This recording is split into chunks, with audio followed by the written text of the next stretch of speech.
Hello, this is Peter Masters, an MBA student here at the University of Rio Grande, and welcome to Business Talk, presented in collaboration with the University of Rio Grande and the Ohio State University South Centers from the heart of southeastern Ohio at the University of Rio Grande TV studio.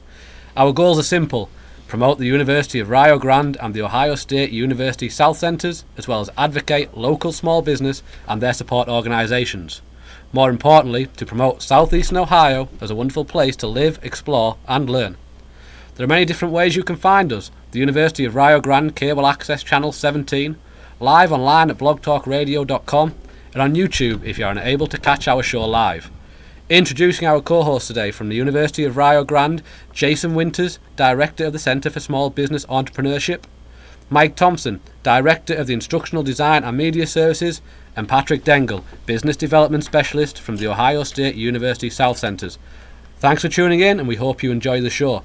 Today we welcome Thomas Morris, an MBA student here at the University of Rio Grande, and also the assistant men's soccer coach. Hi Peter, how are you? Welcome Thomas, very good, thank you. How are you doing? I'm doing very well, thank you. And we're missing Jason and Patrick. Yes, today they've both decided that other priorities, I think, Mike. Part-timers. We feel lonely today, I guess. Yeah, plus the new Tom was coming. Don't blame him, it smells in it, isn't it?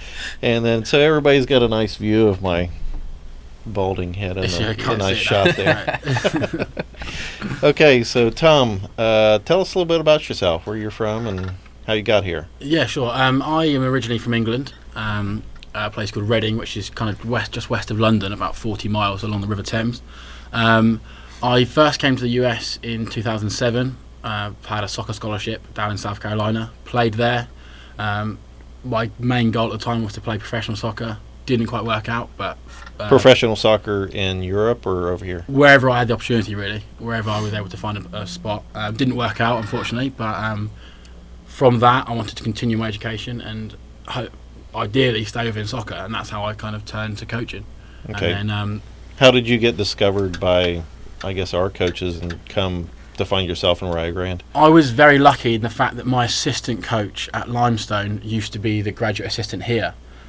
So he recommended my name to Scott and Tony, the head coach and assistant coach of the program here. Gave me a really good reference, and had a kind of phone interview with Scott and learned a bit about the program, and got offered the position really, and then ended up here in August of last year, 2012, and been here ever since. Okay. So did you start here as a sophomore, junior? No, came to Rio Grande as doing my masters. Okay. So I did 4 years. 4.5 years at Limestone College in South Carolina. Right. So you graduated from there? Graduated from there. Did a double major in business management and athletic training, and then I'm here at the moment doing my MBA in entrepreneurship while coaching the men's soccer team. So where do you want to go from here after you get your MBA? My plans are ideally I'm really enjoying coaching at the moment, and I think I want to continue my career as a soccer coach, ideally in the college environment over here in the States, and then if things work out from there, maybe in a professional environment as well, of a professional soccer team either here or in Europe as well. So yeah, my next step, once I finish my MBA, I will look to find a full-time assistant position at a college somewhere in the States. Okay, so as with the men's soccer team, could you describe your roles, responsibilities, and what you do on a day-to-day basis? Nothing really. No, that's fair enough. As little as possible. No, day-to-day responsibilities involve preparing for training. Obviously, we try and practice every day if we can in the season. So we put sessions together. We'll talk about the wellness and fitness of our players. Yeah. We'll meet in the morning every day. We'll talk about kind of our goals for the week, what we want our players to achieve this week, who needs special treatment, who needs special attention this week, and the issues that need to be resolved. From there, at the moment we're heavily involved in recruiting as well, because we graduated 7 players last year, which was a big graduating class. 7 of our started as well. So we've got a big class to fill. So since I got back in early January, it's been hard work, just recruiting. With Rio's reputation as one of the strongest in the NAIA, does that make recruiting a lot easier? Yes and no. It makes it easier in the fact, yes, we have a good reputation, so we would be more appealing than other NAIA schools, but at the same time you're always competing against top Division 1 schools. Yeah, that's understandable. So if you have kids from the Cleveland area, the Cincinnati area, they'd much rather go to Butler, Xavier, Cincinnati, those kind of schools, rather than come to a school like Rio Grande. And for that reason, that's why we had to recruit internationally a lot. Yeah. Because we have more success getting international top quality players than American players. How do you see the soccer program maybe here as compared to where you came from or Europe? Do we play differently? Is our organization different? Or it is many ways it's much the same. In many ways it's completely different. What I like about it here is the fact when you come to college, and if you're at the right college, which I've been very lucky to be in my last school and here at Rio Grande, it's been a fantastically professional environment. So if you're at the top level back home in England, you're playing at a professional club, you get treated fantastically. You train every day, the facilities are fantastic, you play on great pitches, they look after your nutrition and wellness and all that. But if you drop down a few levels, which often happens, the majority of players are playing, 80% of players in England are playing at amateur level, the professionalism's diabolical. It'd be a muddy pitch, you'll train once a week if people turn up, that kind of thing. So when you come to college here, the environment's fantastic. You've got everything you need to be successful. You've got 4 coaches, you've got... Even at a lower level. Even every college over here, the facilities are... You'd agree, as a player yourself, but you'd agree with that? College over here, I think the facilities are top class, whereas when you play in England, I can't really speak about Europe in general, but in England especially, college level sport is not taken very seriously. Is sport as connected with college not as serious as we take it? Yeah, exactly. You don't have like an Ohio State where the whole state tunes in. The main difference in England when you look at it is we have academy systems from a young age. And what academy systems means is professional teams. So professional soccer teams have an academy set up where they start picking children up from the age of 7, 8-year-old to take into their academy, and they train themselves in the top facilities all the way up until the age of professional. So there's a specific path yes, for a soccer player. It's not in addition to. A lot of players, if you're in England and you're playing at a college level, unfortunately, there's not going to be an awful lot of them who go to professional level because they've missed their time frame to get picked up. So are they training for a job also at the point? Yes, mainly most people go to college in England to do their degree, and then soccer's just on the side. Okay. Not where you come here, you're getting paid. A lot of international students get paid to come and play soccer specifically. In England, it's the other way around. You go in for your degree, and soccer's just on the side. A lot of the ones who come here want to do soccer more than the degree, or just as much. Yeah, the path to professional soccer in the US and the UK is very different. The path in England is get picked up by a professional club at a young age, stay with that club until 18. Either at 18 they say, yes, you're good enough, we'll offer you a professional contract, or no, we won't. Try and make it another club. And if you don't make it another club, you just play semi-professional or amateur.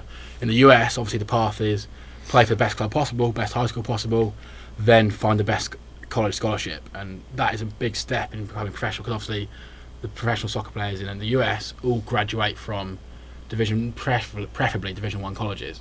So that's part of the path, whereas in the UK, the university soccer system is... How do you find the professionalism or the talent pool here as compared, because Europe has a long history in soccer and we are more football based?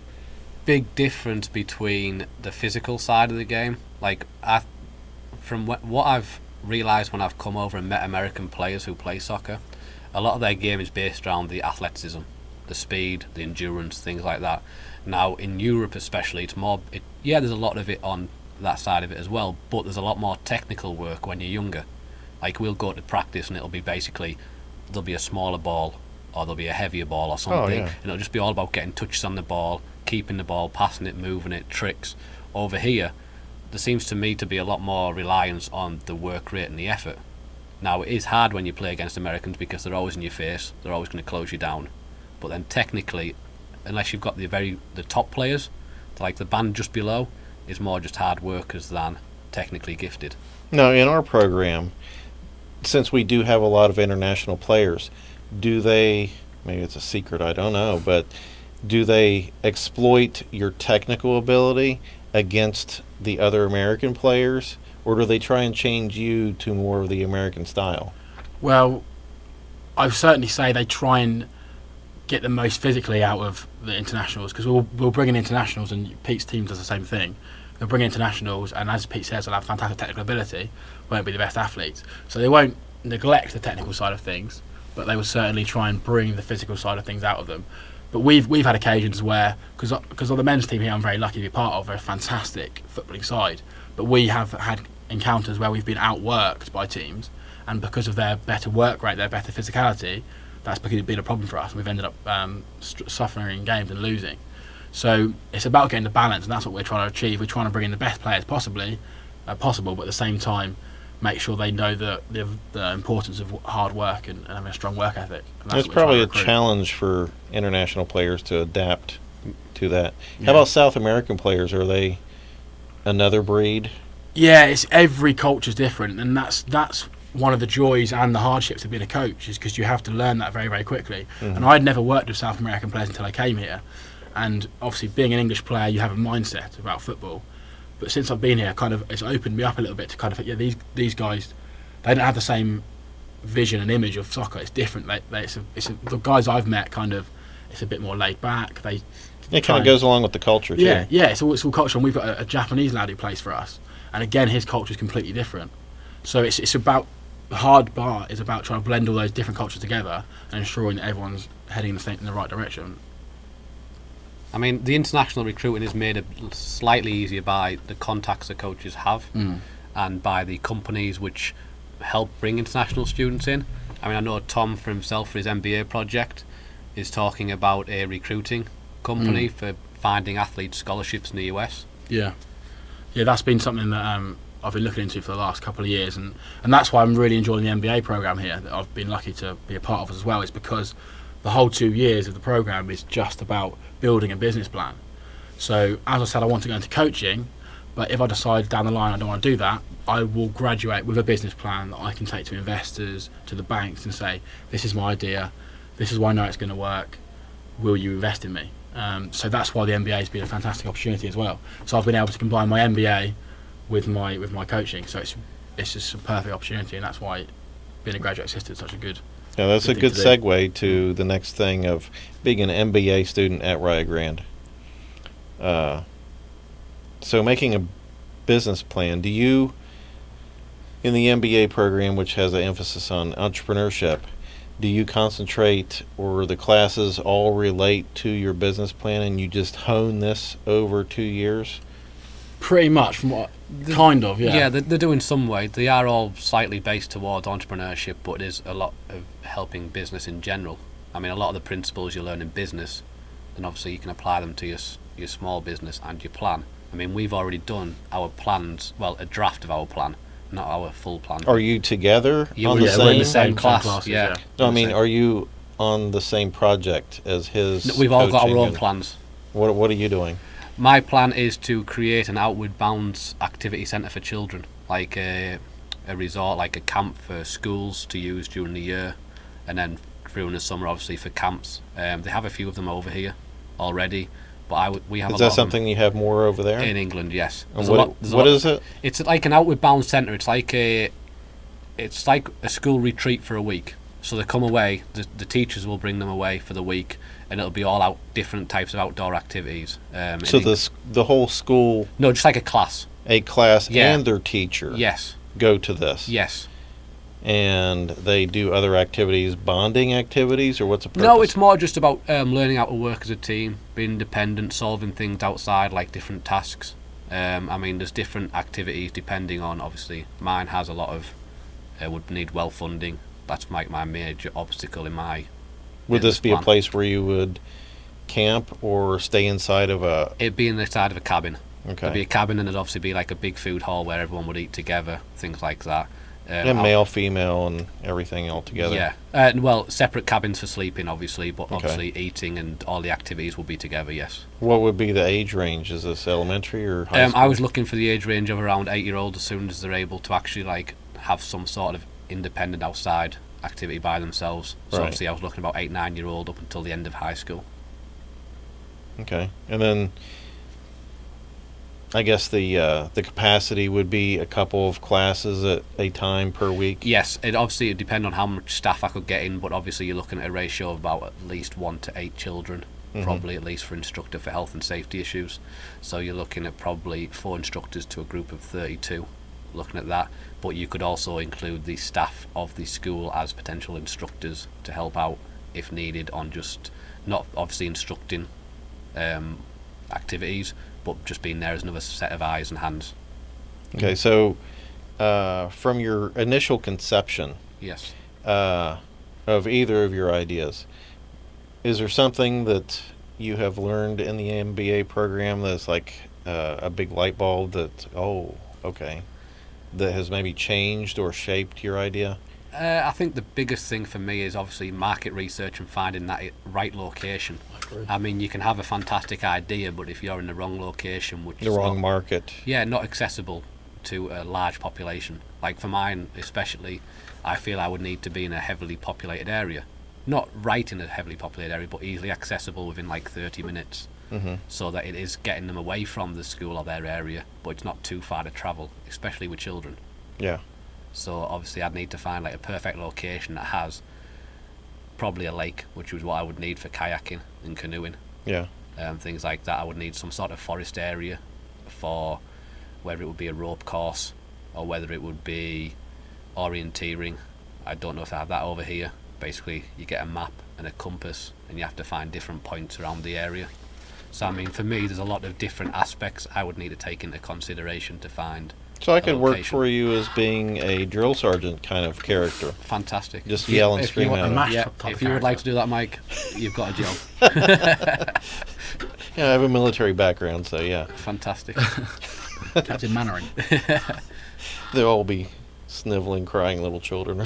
Yeah, I mean, Tom's got your location's not such a big problem for you, really, is it? No, I but agreeing with Pete on the fact that the thing I've learnt most from the MBA is the market research, because I've been having this. My idea is a small business involving taking talented players from Europe, soccer players, and setting up with scholarships in the US, which seems simple in principle. Is that a talent finder kind of a thing? Pretty much, it's a recruitment company, basically, a recruitment agency focusing on soccer and college over here. So I have a good experience with both. I know soccer and I know recruitment. I worked in recruitment for 8 months before I came to the university here, and I know both sides of it. So yes, the market research. I had the idea. I've talked about it, planned it for a while now, and then it was only when I really did the market research I realised how diverse the industry was and how competitive it was, and kind of that opened my eyes. Like, wow, if I'm going to do this, I'm going to have to be very, very clued on and looking and switched on, knowing what I'm doing, because it wasn't as easy as I thought it was going to be. I first planned it. So. Okay, so you haven't played for Rio Grande. You've just coached. Never, no. You're a player? No, not at Rio Grande. No. I was playing in Florida. Okay, so you both came here for the MBA program? Yes, we both came externally from different schools. I wasn't sure if you had grown out of. Tell how much I follow our soccer team. You both came here just for the MBA program? Yes. Okay. So I wasn't sure if you could talk about the NAIA characters of champions of characters. I mean, we both come from NAIA schools. Mine was Division 2, NCAA. Oh, well, you've done your NAIA course, have you? No. Okay. So, yeah, these are the 5 core values for the NAIA. Okay. And what are those? Servant leadership, integrity. Oh, you put me on the spot. Servant leadership, integrity. Probably academics, isn't it? No. No? Academics isn't on there. I thought... Okay. And I had these the other day because someone asked me the other day. I was... where I was going was I thought that this... Or maybe at least... I don't know if it's just this school, but we have a strong emphasis on making sure our athletes have good grades. Yes, we just don't get our athletes to play good ball and then neglect the rest of it. They have to have very good grades here. Yeah, I think that's the same with a lot of schools, especially athletes have to remain eligible to play. So you have to keep above a 2.0. Yeah. And have a certain credit allowance as well for per year, which you have to remain with. I think there's a perception that some of the big schools or whatever, that some of those grades are handed out so that we can have a winning team. No. And that is not true here. No, I know one thing that was firmly established with me when I first arrived here with our program with Scott and Tony was that academics was a priority above athletics. If the guy was our best player and he wasn't doing the job in the classroom, then that would be a serious issue. So they want to ensure that when kids come here from internationally or America and they graduate with a degree. So that's the most important thing. Yeah. I mean, the thing is that I think a lot of athletic programs emphasise is that although you are a student athlete, it is student first, athlete second. Definitely. You are here to get your degree. Yeah. And then you are obviously here to play for the team, whichever is giving you scholarship money. But obviously the degree is the thing that is going to help you after you've graduated.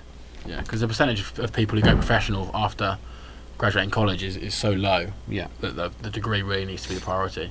Right. I think that's a smart thing.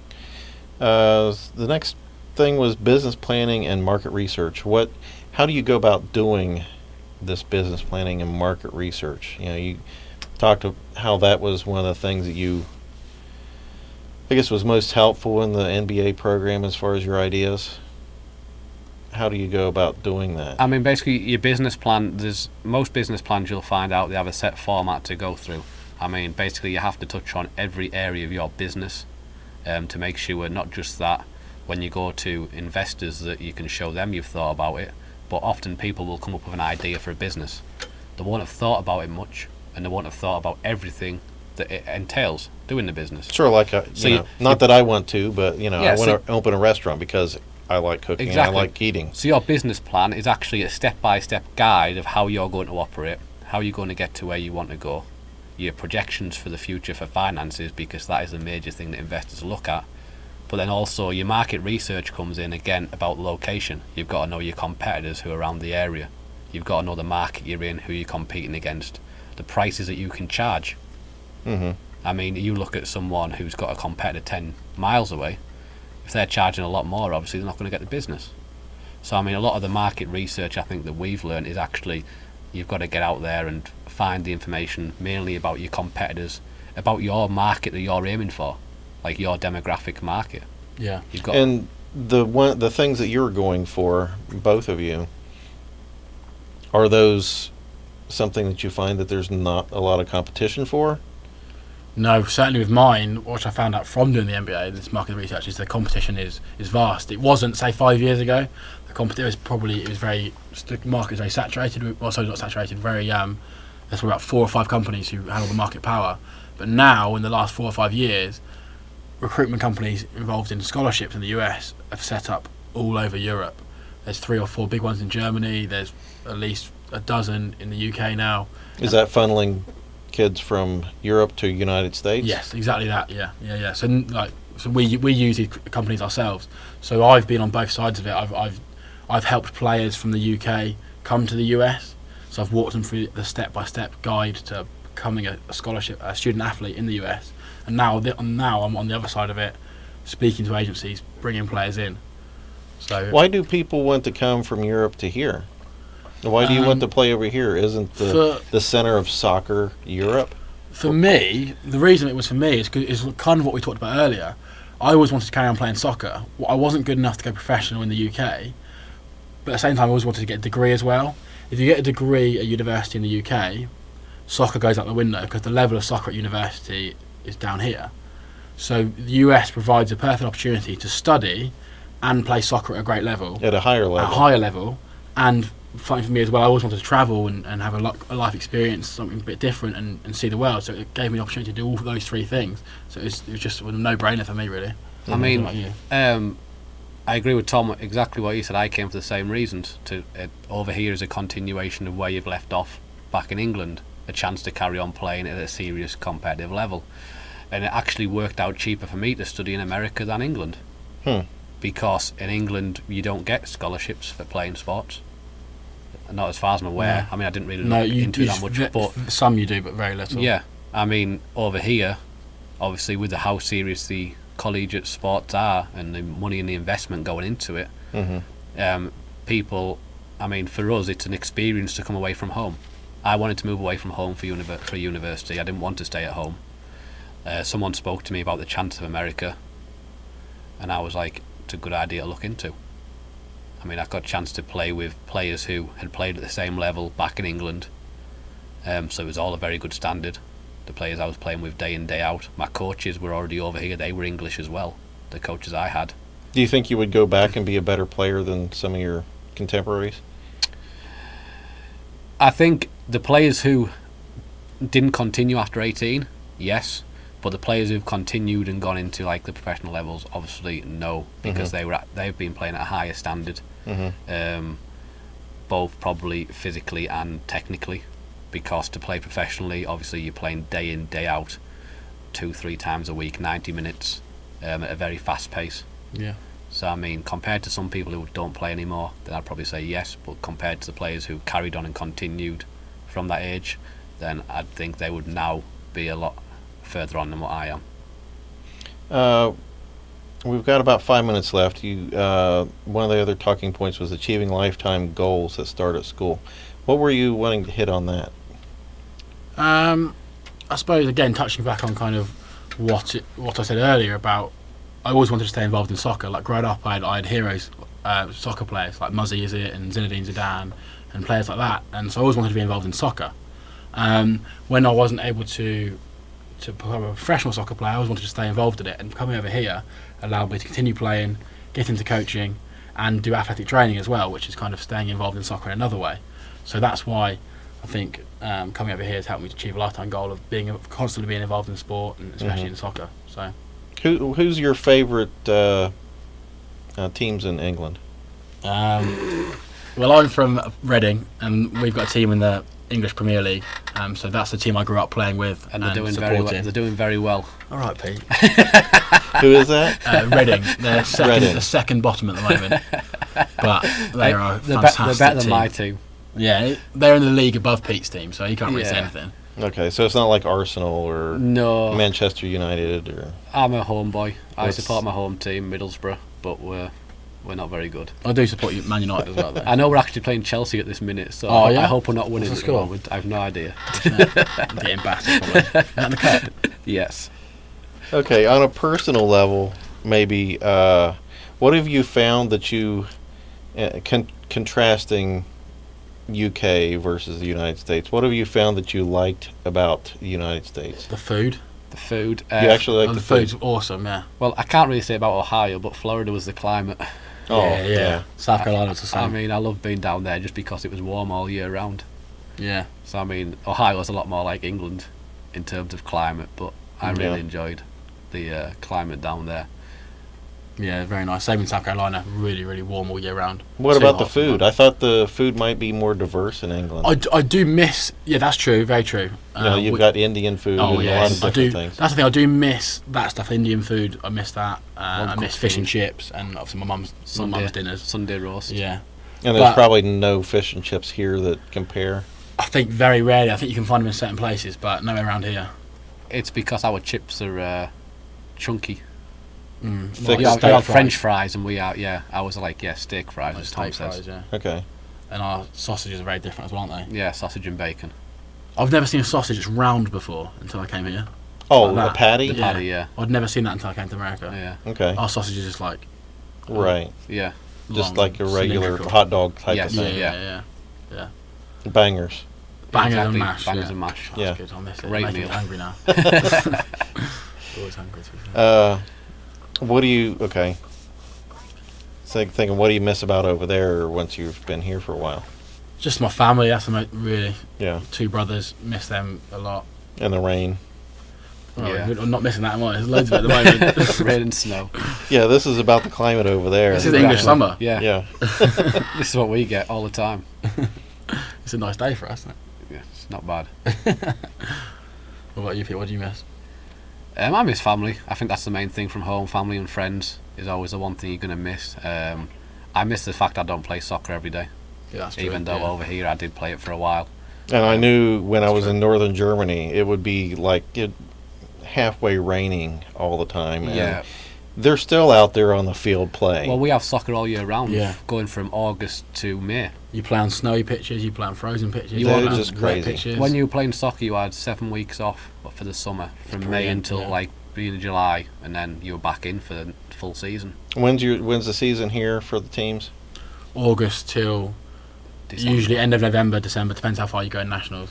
And hopefully the championships are down south. Yeah, Montgomery, Alabama. So nice and warm. Because one time we were in Kansas and it was like 20 degrees, and I just felt so bad. We've done but nationals that's at when Kansas, we won the nationals. And it's like it was just amazing. Yes, I've been to Canada's for nationals and it was cold. Okay. Well, we are at the end of our time, and thanks, Tom, for No problem. Thank you for having being me. here. And I'm Peter. Peter, I'm Mike, and thanks for watching.